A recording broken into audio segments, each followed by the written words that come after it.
रह रही थी। एक हादसे में वो लोगों की मार से अपनी जान बचाकर भाग गई थी, इसलिए वो अब इंसानी लोगों की नजरों में नहीं पड़ना चाहती थी।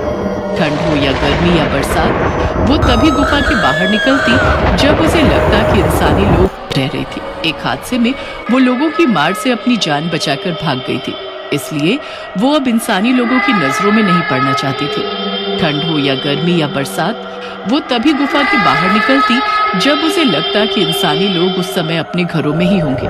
उसी बीच वो गुफा से निकलकर अपने जरूरी काम कर लिया करती थी और फिर लोगों के बाहर निकलने से पहले वापस अपनी गुफा के अंदर ही छुप जाती। ऐसे ही उसका जीवन चल रहा था, पर जैसे ही ठंड आती उसकी एक मुसीबत बढ़ जाती थी, जो थी नहाने वाली। उसे ठंडे पानी से बहुत डर लगता था। जैसे जैसे ठंड बढ़ती जाती उसका शरीर अकड़ता रहता और ऊपर से ठंडे पानी में नहाकर मानो उसकी बर्फ बन जाती। वैसे तो वो रोज सुबह 3 बजे उठकर पास के कुएं पर जाकर नहा लिया करती थी और इससे पहले कि कोई इंसान वहां उसे देख ले, वो झटपट नहाकर अपनी गुफा में आ जाती। पर क्योंकि अब सर्दियां आ गई थी तो उसके लिए मुसीबत आ गई थी। रोज की तरह आज भी 3 बजे सुबह चुड़ैल कुएं पर नहाने जाती है। अरे बाप रे, कितनी ठंड पड़ रही है। मेरा तो मन ही नहीं होता नहाने का। लगता है जैसे कश्मीर शिमला सब यहीं उठकर आ गया हो। भगवान जाने ये इंसानी लोग कैसे रोज नहा लेते हैं, वो भी इतनी ठंड में। ना बाबा ना, मेरे बस की नहीं है रोज रोज नहाना।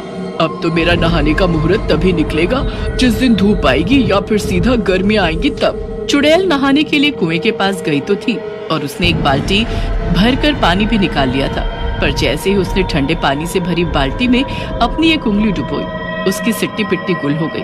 आज फिर वो बिना नहाए ही वापस अपनी गुफा में आ गई और ठंड से कुरकुराती हुई वापस अपनी रजाई में घुसकर सो गई। धूप सर पर चढ़ाती है।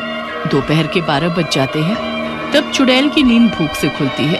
अरे वाह, ये ठंड के मौसम में सौंधी सौंधी धूप की किरणें, कितना अच्छा लग रहा है। काश की सुबह नहाने के वक्त भी धूप ऐसी ही रहा करे, पर ये तो हो ही नहीं सकता ना, क्योंकि सूरज तो अपने समय से ही निकलेगा और इस समय मैं बाहर जा नहीं सकती।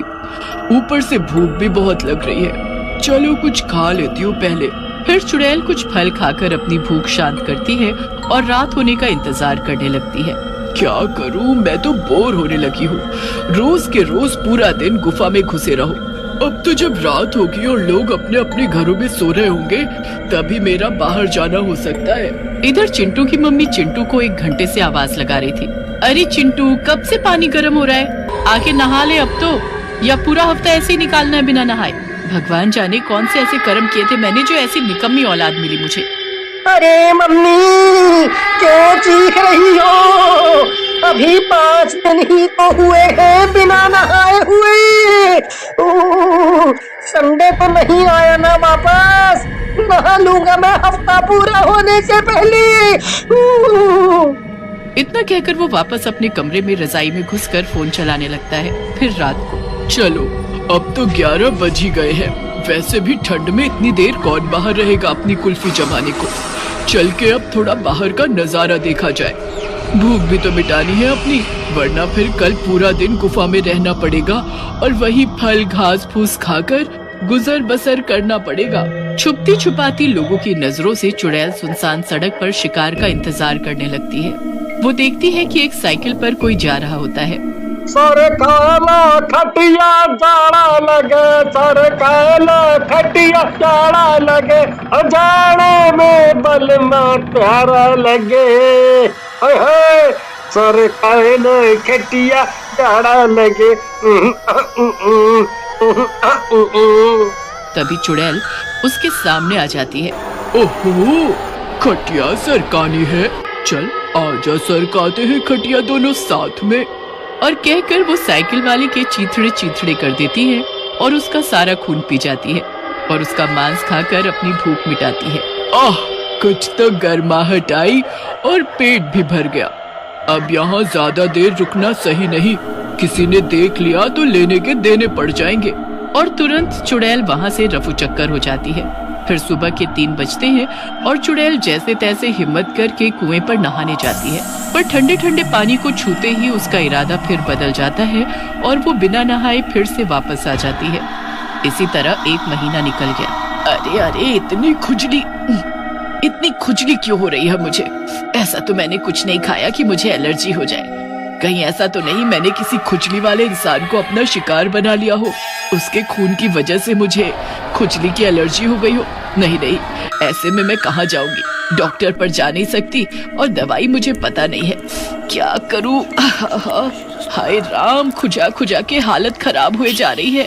1 महीना हो गया था चुड़ैल को बिना नहाए, जिसकी वजह से उसके पूरे शरीर पर खुजली होने लगी थी। पर चुड़ैल को अंदाजा ही नहीं था कि ना नहाने की वजह से उसके शरीर पर गंदगी से कीटाणु पैदा हो गए थे, जिसकी वजह से उसे इतनी खुजली हो रही थी। इधर कुएं के पास वाले घर में ममता और लाला खाना खा रहे थे कि तभी ममता नाक सिकोड़ते हुए बोलती है, अरे क्या आपको भी ये गंध आ रही है? या मुझे ही आ रही है सिर्फ? गंध? कैसी गंध? मुझे तो नहीं आ रही। हाँ, तुम्हें क्यों आएगी? जो खुद ठंड का बहाना बनाकर हफ्तों न नहाए, उसे तो वैसे भी आदत हो जाती है गंध की। तो तुम्हारी नाक को तो वैसे भी आदत रहती है सर्दी भर इस गंध की। बकवास बंद करो और चुपचाप खाना खाकर सो जाओ। मुझे सुबह ऑफिस भी जाना है। और क्या ये रोज रोज नहाना लगा कर रखती हो? ये परफ्यूम डियो हम जैसों के लिए ही कंपनी बनाती है, और ना बताओ इनके कोई क्यों खरीदेगा? बोलो बोलो, हम जैसे लोग ही इनको रोजगार देते हैं। देखा जाए तो जाके दुकान वाले से पूछना कि सर्दी में उसकी दुकान से कितने परफ्यूम और डियो बिकते हैं। बड़ी आई नहाने का पाठ पढ़ाने वाली। नोक-झोंक के बाद दोनों जाकर सो जाते हैं। यहाँ रोज की तरह चुड़ैल अपना शिकार करने सड़क पर जाती है और जो बकरा फंसता उसका खून पीकर फिर कुएं पर नहाने जाती है। पर महीने भर ना नहाने की वजह से जहाँ जहाँ से वो गुजरती हर जगह बुरी बदबू फैली जा रही थी, जिसकी वजह से लोगों की नींद खुलने लगती है। लगता है ये बदबू जरूर चिंटू के कमरे से ही आ रही है। वही है इस घर में मलिच्छी, जिसे नहाने में तारे नजर आते हैं। अभी पूल पार्टी करने को बोल दो तो ठंड नहीं लगेगी। यहाँ बदबू की वजह से ममता भी परेशान होकर उठ जाती है आधी रात को ही, और सूंघ सूंघ कर देखने लगती है कि ये भयंकर बदबू कहाँ से आ रही है। अरे ये सड़े चूहे जैसी बदबू कहाँ से आ रही है? फिर वो लाला को सोता देखती है और तो उसे सूंघने लगती है। लगता है लाला जी में से ही बदबू रही होगी। यही तो नहीं नहाते हैं हफ्तों तक, जब कीड़े पड़ेंगे तब समझ आएगा उन्हें। मैं तो इस नरक में नहीं सो सकती। इधर चुड़ैल रोज की तरह कुएं से पानी निकालती है और उसे छूकर देखती है। अरे बाप रे, लगता है जैसे शरीर में करंट दौड़ गया हो। कितना बर्फीला पानी है। अरे नहीं नहीं, मैं नहीं नहा सकती इस बर्फीले पानी से। मैं ऐसे ही सही हूँ। अब तो जब गर्मी आएंगी तभी नहाऊंगी मैं। और वो फिर से बिना नहाए ही वापस आ जाती है। अरे मरी रे मरी, क्या करूं, कहाँ जाऊं? इस खुजली से कैसे छुटकारा पाऊं? न ठीक से सो पाती हूँ, न शिकार खा पाती हूँ। दोनों हाथ तो खुजाने में व्यस्त रहते हैं मेरे। क्या करूं मैं, क्या करूं? बेहाल परेशान चुड़ैल गुफा में ही लूटती पोटती रहती है कि तभी उसे कुएं के पास से किसी की आवाज सुनाई देती है। अरे अभी तो सूरज भी नहीं निकला। इतनी सुबह कौन आज कुएं पर आया होगा? इधर कुएं पर ममता पानी भरने आई होती है। कुछ भी हो जाए, आज तो मैं लाला जी को नहला कर ही रहूंगी, नहीं तो अपने मायके चली जाऊंगी। इतनी दुर्गंध मैं नहीं सहन कर सकती। आज मैं पहले ही पानी गर्म करने वाली रॉड लगा दूंगी और उनके नहाने से पहले ही गर्म पानी वहां रख दूंगी। फिर देखती हूँ आज कैसे नहीं नहाते। पानी गर्म करने की रॉड? ये क्या होता है? लगता है इसका पति भी नहीं नहाता है रोज, तभी परेशान हो रही है ये। चल के देखूं तो ये भला किस यंत्र की बात कर रही थी। फिर चुड़ैल चुपके ममता के पीछे जाती है और ममता को पानी की बाल्टी में रॉड लगाते हुए देखती है। 15 मिनट में पानी गर्म हो जाता है और ममता लाला जी को गर्म पानी से नहाने को कहती है। मेहरबानी होगी मुझ पे जो तुम नहा लो आज। पूरे कस्बे में दुर्गंध फैला रखी है। देखो अभी भी कितनी बदबू आ रही है।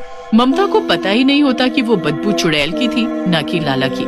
लाला गर्म पानी से नहा कर आता है बिना कोई नखरे किए हुए। तो ये बात है, क्यों ना मैं भी इस रॉड को आजमा के देखूं। अरे पर गुफा में तो बिजली ही नहीं है, पानी गर्म कैसे होगा? फिर चुड़ैल किसी तरह ममता के घर में ही उसी रॉड से पानी गर्म करती है और गर्म पानी की बाल्टी लेकर गुफा में आ जाती है। फिर गुफा के अंदर ही नहाती है। अरे वाह, आज तो सच में मजा आ गया। ये कैसा यंत्र है इंसानी लोगों के पास जिससे ठंड में भी नहाने पर गर्मी वाले मजे। आहा, आज महीनों बाद नहाकर कितना सुकून मिल रहा है। तभी चुड़ैल नोटिस करती है कि उसकी खुजली भी बंद हो गई है। लगता है ना नहाने की वजह से ही खुजली हो रही थी मुझे। अब ऐसा कभी नहीं करूँगी। अब चुड़ैल हर 2-4 दिन में चुपके से किसी न किसी इंसानी घर से रॉड से पानी गर्म करके लाती और नहाती। अब वो ठंड में भी नहाने लगी थी। अब चुड़ैल हर 2-4 दिन में चुपके से किसी न किसी इंसानी घर से रॉड से पानी गर्म करके लाती और नहाती। अब वो ठंड में भी नहाने लगी थी।